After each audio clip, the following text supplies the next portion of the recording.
హరిస్వామారాధ్య ప్రణత జన సౌభాగ్య జననీం పురాణారీ భూత్వా పురరపిమపి క్షోభమనయత్ స్మరోపిత్వా నత్వా రతినయన లేహ్యేన వపుషా మునీనామప్యంత ప్రభవతి మోహాయ మహతాం మోహాయ జగతాం అని శంకర భగవత్పాదులు ఒక శ్లోకం చేశారు. ఇది చాలా చమత్కారమైనటువంటి శ్లోకం. ఈ శ్లోకాన్ని అర్థం చేసుకుంటే దేవీ భాగవతంలో ఉన్నటువంటి ఈ కథాక్రమం ఎందుకు ఇలా నడుస్తుందో మనకు అర్థమవుతుంది. ఆయన అన్నారు, హరిస్వామారాధ్య ప్రణత జన సౌభాగ్య జననీం.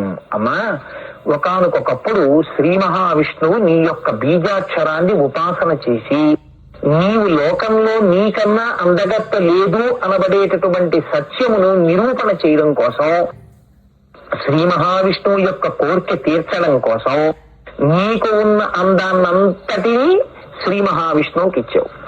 అప్పుడు